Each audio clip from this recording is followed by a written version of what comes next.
Okay, there's a silversmith who made silver shrines of Artemis, the queen of Ephesus, and was bringing no little business to the craftsmen.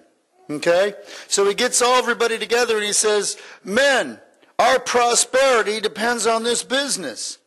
And these Christians, they're not only here, but they're throughout all of Asia, and they're persuading a considerable number of people to say that there are no gods.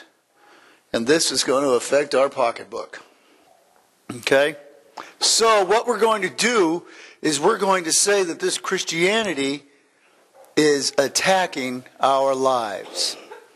Is attacking the queen goddess, the great goddess Artemis. She's going to be regarded as worthless. And she's going to be dethroned. Christianity's changing society. In a 300-year period, Christianity will be the dominant thought process of the world. Why? Because Christians were out there serving other people, taking care of the poor, picking up the little orphans in the street. Christianity was out there doing love. And when you do love, that's just a lot different than the way of the world. And it's very attractive. And it brings a lot of converts. And this is what Paul has taking place right now. It's kind of fun. Paul says, or Demetrius says against Paul, Artemis, Queen Artemis is going to be forgotten, and our temple is going to be closed down, and our worship's going to stop, and our business is going to go out of business. If we don't do something about it, well, guess what? There is no place called Ephesus anymore. There is no Queen Artemis. The temple's gone. The silversmith craft. All right? But Christianity, still rolling strong. And in verse 37 of 19, the mob gets rejected or chastised, and it says, for you have brought these men here who are neither robbers of temples nor blasphemers of our goddess.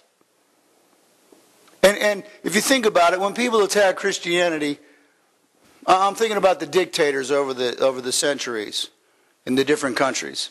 What do they attack? These people, they bring hospitals into our world, and they're taking care of the poor, and they're educating the illiterate, and they're bringing food to the hungry.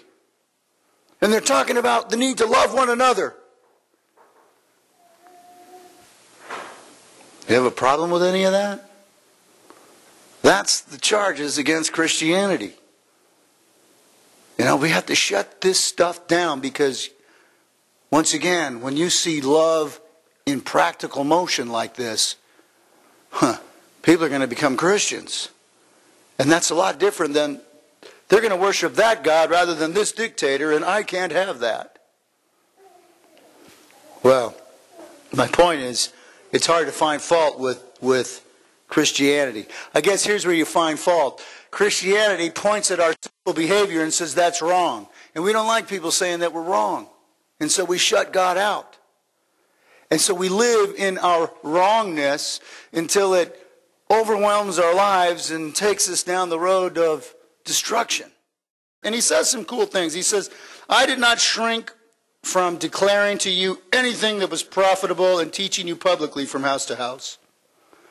And I key in on that because as a Christian preacher, sometimes you don't want to bring up certain subjects. If you talk about war or homosexuality or the immigration issue or even tithing, you make people mad. And you risk losing them in the congregation because they have a different point of view. And, it's okay if people have a different point of view. You don't have to think just like I do. But, I think it's good for us to all be challenged by the Word of God. All right? And it's not good when the preacher decides, well, I'm not going to bring up tithing because it might offend somebody. Or I'm not going to give a perspective on these social issues because, well, I know other people have a different opinion. Because once a pastor starts, well, ducking important issues, we're not really getting the Word of God. And usually the Word of God's going to challenge your life. It's not just one cozy story. It's a story that reaches in and says, you know what, your sinful side's going to choose this, but I want you to choose that.